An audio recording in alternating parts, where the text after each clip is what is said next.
Mess में आप लोगों का फिर एक बार स्वागत है। पिछले वीडियो में गुप्त काल से जो 6वां टॉपिक था, गुप्त काल 319 ईस्वी से 540 ईस्वी तक, तो उसमें आपने लूसेंट ऑप्शनल के 20 क्वेश्चंस देखे, किरण बुक का एक्सप्लेन देखा। आज 21 से 40 क्वेश्चन लूसेंट बुक से और एक्सप्लेन देखेंगे आप किरण का ही, उसका लूसेंट का ही एक्सप्लेन देखेंगे। तो क्वेश्चन नंबर 21वां है, श्रीलंका के राजा मेघवर्मन ने किस स्थान पर भगवान बुद्ध का मंदिर बनवाने के लिए समुद्रगुप्त से अनुमति मांगी थी? श्रीलंका के राजा मेघवर्मन ने किस स्थान पर भगवान बुद्ध का मंदिर बनवाने के लिए समुद्रगुप्त से अनुमति मांगी थी? तो सही ऑप्शन है बोध गया। सही ऑप्शन है बोध गया। बोध गया सही ऑप्शन है बोध गया। तो ये तो 21वां हुआ। अब देख लेते हैं एक्सप्लेन, फिर बाद में होंगे क्वेश्चन। गुप्त साम्राज्य का उदय 3री शताब्दी के अंत में प्रयाग के निकट कौशाम्बी में हुआ। प्रयाग के निकट कौशाम्बी में हुआ 3री शताब्दी में। गुप्त वंश का संस्थापक श्रीगुप्त, जिसने 240 से 280 ईस्वी तक शासन किया। श्रीगुप्त का उत्तराधिकारी घटोत्कच, जिसने 280 से 320 ईस्वी तक शासन किया। श्रीगुप्त का प्रथम महान सम्राट चंद्रगुप्त प्रथम था। यह 320 ईस्वी में गद्दी पर बैठा। इसने लिच्छवी राजकुमारी कुमार देवी से विवाह किया और इसने महाराजधिराज की उपाधि भी धारण की। गुप्त संवत 319-20 की शुरुआत गुप्त संवत 319-20 की शुरुआत चंद्रगुप्त प्रथम ने की थी। 319-20 में जब ये गद्दी पर बैठा तब इसने गुप्त संवत की शुरुआत की। चंद्रगुप्त प्रथम का उत्तराधिकारी समुद्रगुप्त हुआ, जो 335 ईस्वी में राजगद्दी पर बैठा। इसने आर्यावर्त के 9 शासकों और दक्षिणावर्त के 12 शासकों को पराजित किया। 9 शासकों आर्यावर्त के, 12 शासक दक्षिणावर्त के। इन्हीं विजयों के कारण इसे भारत का नेपोलियन कहा जाता है। स्मिथ ने कहा है भारत का नेपोलियन इसको। समुद्रगुप्त का दरबारी कवि हरिसेन था, जिसने इलाहाबाद प्रशस्ति लेख की रचना की। समुद्रगुप्त विष्णु का उपासक था। इसने अश्वमेघ कर्ता की उपाधि धारण की थी। यह संगीत प्रेमी भी था समुद्रगुप्त। ऐसा अनुमान उसके सिक्कों पर उसे वीणा वादन करते हुए दिखाया जाने से लगाया गया है। समुद्रगुप्त ने विक्रमांक की उपाधि धारण की थी। इसे कविराज भी कहा जाता था। इसे कविराज भी कहा जाता था। समुद्रगुप्त का उत्तराधिकारी चंद्रगुप्त द्वितीय हुआ, जो 380 ईस्वी में राजगद्दी पर बैठा। चंद्रगुप्त द्वितीय के शासन काल में ही चीनी बौद्ध यात्री फाहियान भारत आया। चीनी बौद्ध यात्री फाहियान चंद्रगुप्त द्वितीय। शकों पर विजय के उपलक्ष्य में चंद्रगुप्त द्वितीय ने चांदी के सिक्के चलवाए थे। चंद्रगुप्त द्वितीय का उत्तराधिकारी कुमारगुप्त प्रथम या गोविंद गुप्त था, जिसने 415 ईस्वी से 454 ईस्वी तक शासन किया। नालंदा विश्वविद्यालय की स्थापना कुमारगुप्त ने ही की थी। कुमारगुप्त प्रथम का उत्तराधिकारी स्कंदगुप्त, जिसने 455 से 467 ईस्वी तक शासन किया। स्कंदगुप्त 455 से 467। स्कंदगुप्त ने गिरनार पर्वत पर स्थित सुदर्शन झील का पुनरुद्धार कराया था।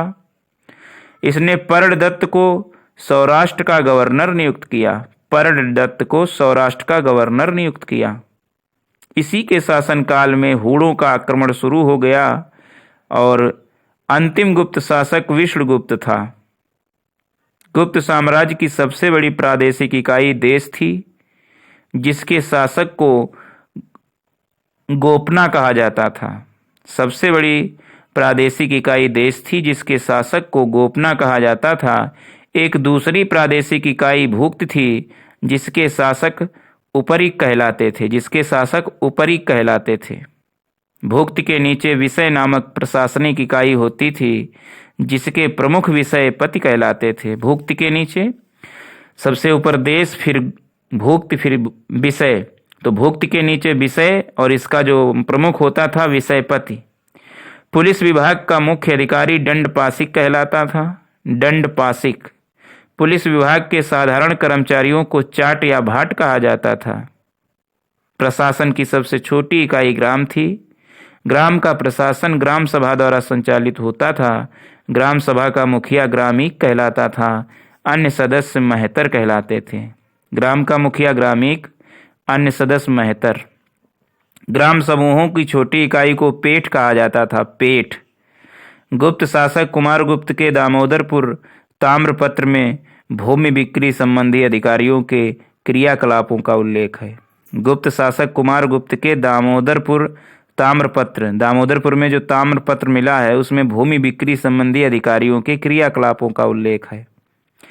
भू राजस्व कुल उत्पादन का 1/4 भाग से 1/6 भाग हुआ करता था। 1/4 भाग से 1/6 यानी 104 या 1/6 भाग हुआ करता था। आर्थिक उपयोगिता के आधार पर निम्न प्रकार की भूमि थी: क्षेत्र, वास्तु, चारागाह भूमि, सील, अप्राहत। कितनी प्रकार की भूमि थी? पहला प्रकार क्षेत्र, वास्तु, चारागाह भूमि, सील, अप्राहत। क्षेत्र कृषि करने योग्य भूमि को कहते थे। वास्तु को वास करने जहाँ पे रहा जाता था उसे वास्तु कहते थे। चारागाह भूमि, पशुओं के चारा योग्य भूमि को चारागाह भूमि। सील, ऐसी भूमि जो जोतने योग्य नहीं होती थी, सील कहलाती थी। अप्राहत, ऐसी भूमि जो जंगली होती थी। अगला है गुप्तकालीन प्रसिद्ध मंदिर। तो विष्णु मंदिर, शिव मंदिर, पार्वती मंदिर, 10वां अवतार मंदिर, शिव मंदिर, भीतरगांव मंदिर जिसे लक्ष्मण मंदिर भी कहती हैं, ईंटों द्वारा निर्मित है। तो ये मंदिर गुप्तकालीन प्रसिद्ध मंदिर हैं। विष्णु मंदिर ये तिगवा, जबलपुर मध्य प्रदेश में है। तिगवा, जबलपुर मध्य प्रदेश में। शिव मंदिर ये भूमरा, नगौदा मध्य प्रदेश में है। शिव मंदिर भूमरा, नगौदा मध्य प्रदेश में। और एक और शिव मंदिर है जो खोह में है, ये निगवा में, भूसरा में है। भूसरा, नगौदा मध्य प्रदेश में। और दूसरा जो शिव मंदिर है ये खोह, नगौदा मध्य प्रदेश में है। वो भूसरा में, ये खोह में। पार्वती मंदिर नैना कुठार मध्य प्रदेश। पार्वती मंदिर कहाँ है? नैना कुठार मध्य प्रदेश। और 10वां अवतार मंदिर सभी जानते हैं, देवगढ़ ललितपुर के पास में उत्तर प्रदेश में है, झांसी। भीतरगांव मंदिर जिसे लक्ष्मण मंदिर भी कहते हैं, ईंटों द्वारा निर्मित है। ये भीतरगांव कानपुर उत्तर प्रदेश में है। अगला पॉइंट है सिंचाई के लिए रहट या घंटी यंत्र का प्रयोग होता था। रहट या घंटी यंत्र का प्रयोग। श्रेणी के प्रधान को ज्येष्ठक कहा जाता था। श्रेणी के प्रधान को ज्येष्ठक कहा जाता था। गुप्त काल में उज्जैन सर्वाधिक महत्वपूर्ण व्यापारिक केंद्र था। गुप्त राजाओं ने सर्वाधिक स्वर्ण मुद्राएं जारी की। इनकी स्वर्ण मुद्राओं को अभिलेखों में दिनार कहा गया है। दिनार। कायस्थों का सर्वप्रथम वर्णन याज्ञवल्क्य स्मृत में मिलता है। जाति के रूप में कायस्थों का सर्वप्रथम वर्णन ओसनम स्मृत में मिलता है। ओसनम स्मृत में मिलता है। विंध्य जंगल में सबर जाति के लोग अपने देवताओं को मनुष्य का मांस चढ़ाते थे। विंध्य जंगल में सबर जाति के लोग अपने देवताओं को मनुष्य का मांस चढ़ाते थे। पहली बार किसी सती होने का प्रमाण 510 ईस्वी के भानुगुप्त के एरण अभिलेख से मिलता है। 510 ईस्वी के भानुगुप्त के एरण अभिलेख से मिलता है, जिसमें किसी भोजराज की मृत्यु पर उसकी पत्नी के सती होने का उल्लेख है। भोजराज की मृत्यु पर उसकी पत्नी के सती होने का उल्लेख है। गुप्त काल में वेश्यावृत्ति करने वाली महिलाओं को गणिका कहा जाता था और वृद्ध वेश्याओं को कुटन्नी कहा जाता था। गणिका और वृद्ध वेश्याएं जो होती थी वो कुटन्नी। गुप्त सम्राट वैष्णव धर्म के अनुयायी थे तथा उन्होंने इसे राजधर्म बनाया था। विष्णु का वाहन गरुड़ गुप्तों का राजचिन्ह था। गुप्त काल में वैष्णव धर्म संबंधी सबसे महत्वपूर्ण अवशेष देवगढ़ जिला ललितपुर का 10वां अवतार मंदिर है। यह बेतवा नदी के तट पर स्थित है। अजंता में निर्मित कुल 29 गुफाओं में वर्तमान में केवल 6 ही शेष हैं। जिनमें गुफा संख्या 16 और 17 ही गुप्तकालीन है। इसमें गुफा संख्या 16 में उत्कीर्ण मरणासन राजकुमारी का चित्र प्रशंसनीय है। गुप्त संख्या 17 के चित्र को चित्रशाला कहा गया है।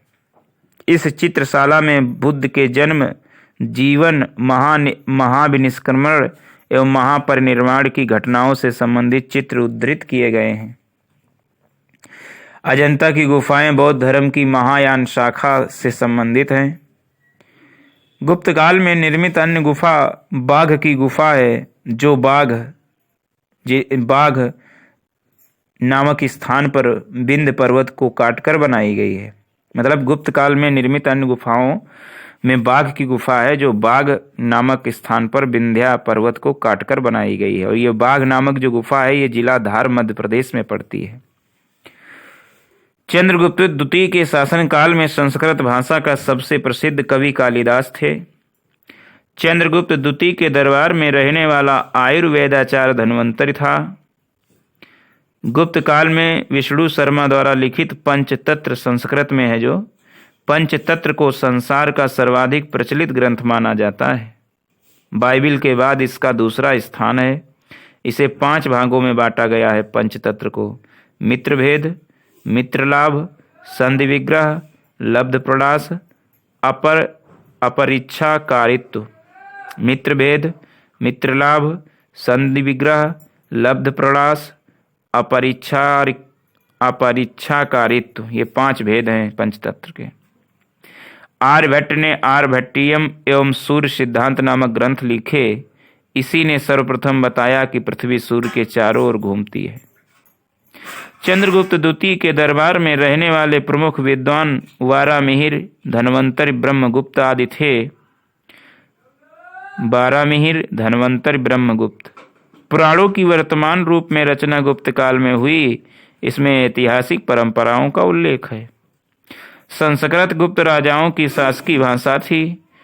चांदी के सिक्कों को गुप्त काल में रुपैका कहा जाता था। याज्ञवल्क्य, नारद, कात्यायन एवं बृहस्पति स्मृतियों की रचना गुप्त काल में हुई। याज्ञवल्क्य, नारद, कात्यायन एवं बृहस्पति स्मृतियों की रचना गुप्त काल में हुई। मंदिर बनाने की कला का जन्म गुप्त काल में ही हुआ। त्रिमूर्ति की अवधारणा का विकास भी गुप्त काल में हुआ। त्रिमूर्ति ब्रह्मा, विष्णु, महेश। गुप्त काल लौकिक साहित्य की संरचना के लिए स्मरणीय है। भास के 13 नाटक इसी काल में लिखे गए। शूद्रक का लिखा नाटक मृच्छकटिकम या माटी की खिलौना गाड़ी, जिसमें निर्धन ब्राह्मण के साथ वेश्या का प्रेम वर्णित है, प्राचीन नाटकों में सबसे उत्तम माना जाता है। मृच्छकटिकम, माटी की खिलौना गाड़ी। कालिदास की कृति अभिज्ञान शाकुंतलम, राजा दुष्यंत एवं शकुंतला की प्रेम कथा प्रथम भारतीय रचना है, जिसका अनुवाद यूरोपीय भाषाओं में हुआ है। ऐसी दूसरी रचना है भगवत गीता। मतलब ऐसी रचना जिसका यूरोपीय भाषाओं में अनुवाद हुआ, ये प्रथम रचना है। उसके बाद भगवत गीता। सांस्कृतिक उपलब्धियों के कारण गुप्त काल को भारतीय इतिहास का स्वर्ण युग कहा जाता है। तो ये तो 20वां टॉपिक लूसेंट बुक का एक्सप्लेन हुआ, गुप्त साम्राज्य। आगे पुष्यमित्र प्रसंग आएगा। अब आज के क्वेश्चन देख लेते हैं। 22वां क्वेश्चन है, मंदिर निर्माण कला का जन्म सर्वप्रथम कब हुआ? तो मंदिर निर्माण का कला का जन्म सर्वप्रथम गुप्त काल में हुआ। चंद्रगुप्त द्वितीय ने विक्रमादित्य की उपाधि कब धारण की? शकों का उन्मूलन करने के बाद चंद्रगुप्त द्वितीय ने विक्रमादित्य की उपाधि धारण की। गुप्त काल के सर्वाधिक लोकप्रिय देवता विष्णु। चंद्रगुप्त द्वितीय ने अपनी किस विजय की खुशी में चांदी के विशेष सिक्के जारी किए? शकों को पराजित करने के बाद इसने चांदी के सिक्के जारी किए। मेहरौली दिल्ली स्थित लौह स्तंभ का निर्माण किस सदी में हुआ? तो 4th सदी में हुआ। कब हुआ? 4th सदी में हुआ। फाहान और हेनसांग ने राज्यों को देखा। किन राज्यों को देखा? तो फाहान व हेनसांग ने चंद्रगुप्त, विक्रमादित्य एवं हर्षवर्धन को क्रमशः देखा। फाहान और हेनसांग। फाहान ने चंद्रगुप्त द्वितीय को और हेनसांग ने हर्षवर्धन को। धन्वंतरी क्या थे? धन्वंतरी थे चंद्रगुप्त विक्रमादित्य के राज दरबार के नवरत्न में से एक, जो कि प्रसिद्ध चिकित्सक थे धन्वंतरी। गुप्तकालीन शासन प्रणाली किस प्रकार की थी? तो गुप्तकालीन शासन प्रणाली जो थी वो राजतंत्रात्मक थी, लोकतंत्रात्मक गणतंत्रात्मक नहीं थी, राजतंत्रात्मक थी। फाहान द्वारा रचित ग्रंथ फो कुओ की में निम्न में से किसका विवरण नहीं मिलता है? तो बौद्ध धर्म के सिद्धांतों का, बौद्ध राजाओं का, गौतम बुद्ध के उपदेशों का, बौद्ध मंदिरों, स्तूपों एवं विहारों का। तो चार में से किसका विवरण नहीं मिलता है? तो बौद्ध धर्म के सिद्धांतों का वर्णन फाहान द्वारा रचित ग्रंथ फो कियो की में नहीं मिलता है। 31वां, गुप्त स्थापत्य कला का सर्वोत्कृष्ट मंदिर निम्न में से कौन है? तो देवगढ़ का 10वां अवतार मंदिर गुप्त स्थापत्य का सर्वश्रेष्ठ उदाहरण है। 32वां क्वेश्चन, अजंता की गुफाओं में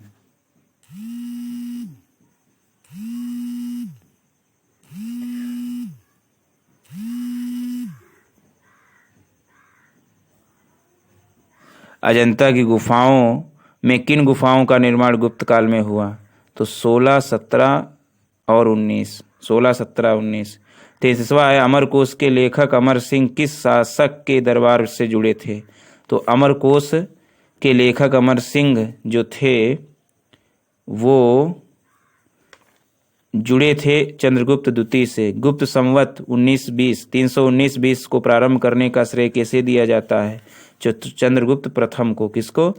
चंद्रगुप्त प्रथम को। 35वां क्वेश्चन, चंद्रगुप्त प्रथम ने गुप्त संवत का प्रारंभ किस उपलक्ष्य में किया? तो अपने राज्यरोहण के स्मारक के रूप में। चंद्रगुप्त प्रथम ने गुप्त संवत का प्रारंभ अपने राज्यरोहण के उपलक्ष्य में। 36वां क्वेश्चन, प्रयाग प्रशस्ति अभिलेख का लेखक हरिसेन किस शासक का दरबारी कवि था? तो समुद्रगुप्त का। 37वां, गुप्त काल को प्राचीन भारत का क्लासिकल युग क्यों कहा जाता है? तो कला व साहित्य के क्षेत्र के अपने चरमोत्कर्ष पर पहुंचने के कारण। कला व साहित्य के क्षेत्र में अपने चरमोत्कर्ष पर पहुंचने के कारण। 38वां, सारनाथ के धमेक स्फूत का निर्माण किस काल में हुआ? गुप्त काल में हुआ। 39वां है, गुप्त काल की सोने की मुद्रा को कहा जाता है दिनार। 40वां और आज का अंतिम सवाल, कुमार संभव महाकाव्य किस कवि ने लिखा है? कालिदास ने। तो ये तो 40 क्वेश्चन हुए और लूसेंट से इसका एक्सप्लेन हुआ। अब आगे के क्वेश्चन आएंगे, उनको देखिएगा। क्वेश्चन इसमें टोटल जो हैं वो 93 हैं और नेक्स्ट पार्ट में शायद सारे क्वेश्चन आ जाएं, क्योंकि अब एक्सप्लेन तो किरण और उससे दोनों से खत्म हो गया है। Thanks for watching.